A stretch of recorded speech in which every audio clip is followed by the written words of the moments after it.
हाय दोस्तों, स्वागत है आपका अपना चैनल सेफ्टी स्टडी पॉइंट पे। दोस्तों, आज का हमारा जो टॉपिक है वो है एक्सावेशन। तो एक्सावेशन क्या होता है, तो दोस्तों चलिए जानते हैं। Excavation is a process of removing soil, rock and other materials from cavity of earth by using tools and technique for making construction work like building, pipeline etc.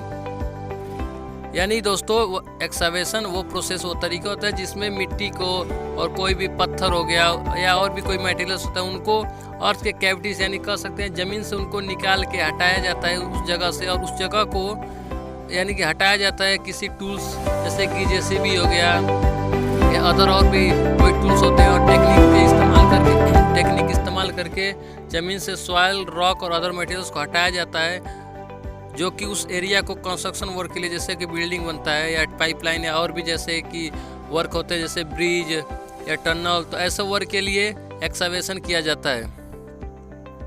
तो चलिए दोस्तों और डिटेल जानते हैं। तो ये देखते हैं कितने प्रकार के एक्सावेशन के वर्क होते हैं। जैसे सबसे पहला है कट एंड फिल एक्सावेशन। यानी कि कट एंड फिल एक्सावेशन ऐसा एक्सावेशन है जिसमें कि जिससे कोई भी ज़मीन को लेबल किया जाता है या कोई ज़मीन ऊंचा है तो उसको काट के, उस वहाँ की मिट्टी को काट के जो ज़मीन गड्ढे में उसको भरा जाता है, तो इस तरह से उसको लेबलिंग किया जाता है। तो ऐसे जो मिट्टी के वर्क होते हैं तो एक्सावेशन होते हैं, वो कट एंड फिल एक्सावेशन कहे जाते हैं। दूसरा है ट्रेंच एक्सावेशन। ट्रेंच एक्सावेशन जैसे कोई पतला नाला काफ़ी दूरी तक उसको खुदाई किया जाता है या किसी टनल बनाने के लिए, तो इस तरह यानी वो पतले पतले खुदाई होते हैं काफ़ी दूरी तक, तो ऐसे एक्सावेशन ट्रेंच एक्सावेशन। जैसे कि आप इस फिगर में देख सकते हैं, जैसे कि आप फिगर में देख सकते हैं कोई जेसीबी है वो ट्रेंच वर्क कर रहा है, यानी कोई पतला सा कोई गड्ढा बनाते हुए काफ़ी दूरी तक जा रहा है, जो कि कोई टनल हो सकता है या कोई पाइपलाइन का वर्क हो सकता है। तो ऐसे वर्क के लिए बेसिकली ट्रेंच अंडर आते हैं। बात है बेसमेंट एक्सावेशन। बेसमेंट एक्सावेशन जैसे कि कोई बड़ी बड़ी बिल्डिंग बनती है तो उस बिल्डिंग बनाने के लिए जो नीचे बेस तैयार किया जाता है, तो उस बेस में काफ़ी देखते हैं कि जो खुदाई होती है और उस एरिया को, जैसे बड़े बड़े जो बिल्डिंग बनते हैं उस बिल्डिंगों के जो बेस तैयार होते हैं, यानी कि जो अभी ज़मीन के लेवल से जो गड्ढे यानी जो खुदाई करके उसका बेस तैयार किया जाता है, तो ऐसे वर्क जो होते हैं वो बेसमेंट एक्सावेशन, जैसे कि आप फिगर में देख सकते हैं। दोस्तों आप फिगर में देख सकते हैं कोई जेसीबी वर्क कर रहा है किसी एरिया को। उसके बाद है दोस्तों रोड एक्सावेशन। यानी कि जब रोड बनते हैं तो वहाँ पे जो मिट्टी के वर्क होते हैं, जैसे मिट्टी को काट के ऊंचे रोड पे रखना, फिर उसको लेबलिंग करना, तो वहाँ पे जो भी मिट्टी के वर्क होंगे वो एक्सावेशन के अंडर, वो जो एक्सावेशन को वहाँ पे वर्क होंगे रोडवेज में, वो रोड एक्सावेशन आता है। जैसे कि आप फिगर में देख सकते हैं। तो आप फिगर में देख सकते हैं कि कोई रोड बन रहा है तो किस तरह मिट्टी को वहाँ से काट के और इधर लेबल किया जा रहा है, तो नहीं ऐसे वर्क रोड एक्सावेशन के अंडर आते हैं। उसके बाद है दोस्तों ब्रिज एक्सावेशन। यानी कि जब ब्रिज बनता है तो उसमें जो भी वर्क होते हैं, ब्रिज के वर्क होते हैं, तो वहाँ पे जो भी जेसीबी के वर्क होते हैं, क्रेन से जो भी वर्क करते हैं, जैसे खुदाई करना है, मिट्टी निकालना, खुदाई करना, पिलर को तैयार करने के लिए, तो जो ब्रिज में ऐसे वर्क ब्रिज एक्सावेशन के अंडर आते हैं। उसके बाद है ड्रेडिंग एक्सावेशन। ड्रेडिंग एक्सावेशन जैसे कि आप नदियों को जब दोस्तों चौड़ा किया जाता है तो वहाँ पे जो मिट्टी के वर्क होते हैं, यानी मिट्टी को निकाल के साइड में रखा जाता है चौड़ा करने के लिए, या जो नदियों में आप लोग देखते हैं बालू को जो निकालने का जो वर्क होता है, तो वो सभी वर्क ड्रेडिंग के अंदर आते हैं। यानी कि ड्रेडिंग एक्सावेशन का मतलब होता है कि जब नदियों से बालू या और मोरन ये सब निकाला जाता है तो ये ड्रेडिंग एक्सावेशन होता है। यानी कि ऐसे वर्क ड्रेडिंग एक्सावेशन के अंडर आएंगे। जैसे कि आप फिगर में देख सकते हैं, यहाँ पे कोई नदी है जो जिसके किनारे को देखिए चौड़ा किया जा रहा है माटी निकाल के, तो ऐसे वर्क ड्रेडिंग एक्सावेशन के अंडर आते हैं। तो आइए दोस्तों अब जानते हैं हजार्ड्स यानी क्या क्या खतरे हो सकते हैं एक्सावेशन वर्क में। तो सबसे पहला है पर्सन इक्विपमेंट फॉल इनसाइड एक्सावेशन। यानी कि जो एक्सावेशन के वर्क होते हैं, जो खुदाई के वर्क होते हैं, उसमें पर्सन जो वर्क करते हैं उसमें गिर सकते हैं, या कोई इक्विपमेंट जो जिससे यूज किया, तो किसी इक्विपमेंट से कोई वर्क करता है वो इक्विपमेंट उस गड्ढे में, उस एक्सावेशन वर्क में गिर सकता है। तो यहाँ पे ये सबसे पहला ये खतरा हमारा बन सकता है एक्सावेशन वर्क में। दूसरा है moving vehicles fall due to absence of barricade. यानी कि अगर हम एक्सावेशन वर्क कर रहे हैं उस वर्क एरिया को अगर बैरिकेड नहीं किए हैं, तो कोई भी मान लीजिए मशीन वर्क कर रहा है या कोई भी व्हीकल्स आ रहा है तो अगर मान लीजिए थोड़ा ध्यान नहीं देता है तो उस गड्ढे में गिर जाता है, या कोई नाइट वर्क चलता है और बैरिकेड नहीं किया, वहाँ पे लाइटिंग खराब हो तो कोई भी मूविंग व्हीकल उसमें गिर सकता है। तो सबसे दूसरा खतरा हमारा ये बन सकता है। तीसरा है soil collapse due to loose soil and heavy equipment movement. यानी कि अगर मान लीजिए कोई सॉइल की जो नमी वो कमजोर, यानी कि अगर कोई सॉइल का गिर जाना यानी मिट्टी का उसमें ढह जाना ड्यू टू लूज सॉइल, अगर मिट्टी में नमी मान लीजिए कोई ढीली मिट्टी हो और उस पर कोई हैवी व्हीकल्स वहाँ पे रन कर रहा हो, जैसे कि कोई क्रेन हो गया, कोई जेसीबी हो गया, और मिट्टी ढीली हो, तो इस तरह से मिट्टी का एक तरह से दरार फट के वहाँ पे गिर सकता है, जिसमें वर्कर दब सकते हैं। तो ये तीसरा ये खतरा वहाँ पे बना रहता है एक्सकैवेशन वर्क में।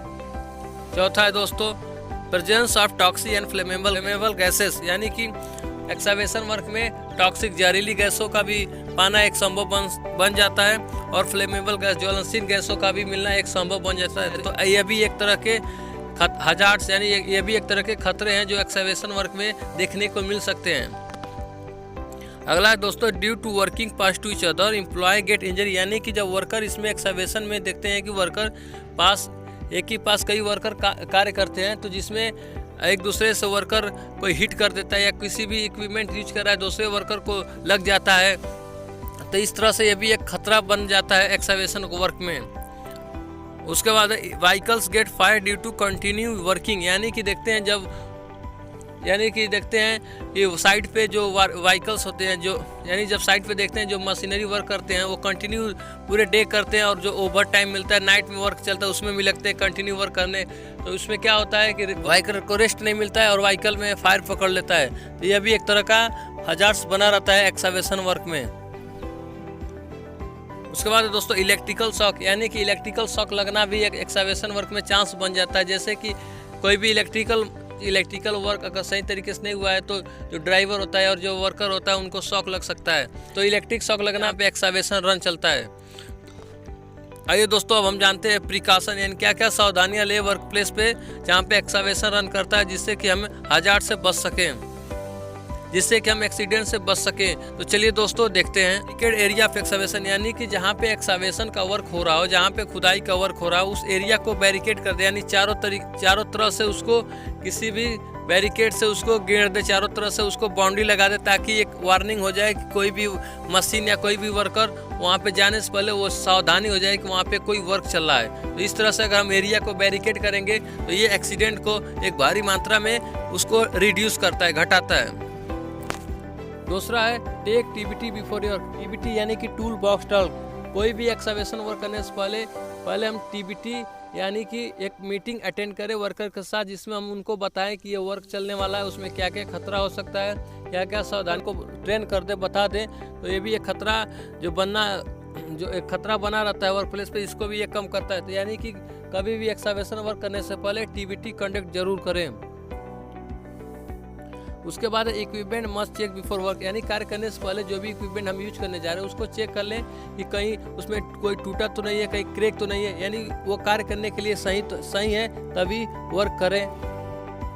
उसके बाद keep soil at least 3 metre from working area, यानी कि अगर मान लीजिए गड्ढे में कोई खुदाई हो रहा है, वहाँ से जो मिट्टी निकाली जा रही है तो जो एक्सकैवेशन का वर्क हो रहा है, जैसे किसी गड्ढे से अगर मिट्टी निकालते हैं तो उस मिट्टी को उस गड्ढे से उस एक्सकैवेशन एरिया से 3 मीटर की दूरी पे ही मिट्टी रखे, क्योंकि अगर पास में अगर मिट्टी निकाल के रख देंगे तो बाद में नीचे वर्कर वर्क करते हैं तो ऊपर से एक मिट्टी का ढह जाना अंदर एक चांस बना रहता है, जिसमें वर्कर दब सकते हैं। तो मिट्टी को निकाले तो उस एरिया से, यानी जहाँ एक्सकैवेशन हो, इससे 3 मीटर दूरी पे ही रखें मिट्टी को संभव, यानी जो भी वहाँ पे आवश्यकता हो पीपी पर्सनल प्रोटेक्टिव इक्विपमेंट, जिस पे एक डिटेल वीडियो बना है, आप उस पर भी देख सकते हैं पीपी क्या होता है।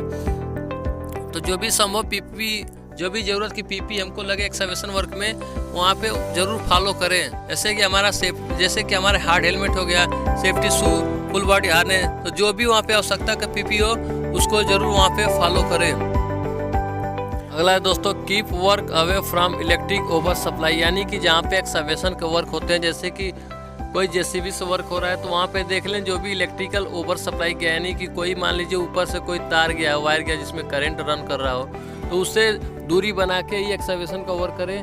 अगर संभव हो तो उस इलेक्ट्रिक पावर सप्लाई को ऑफ कर दें, उसको इंसुलेटेड कर दें, यानी तभी जाके वर्क करें, जो नहीं तो दोस्तों एक इलेक्ट्रिकल शॉक लगने का एक चांस बना रहता है।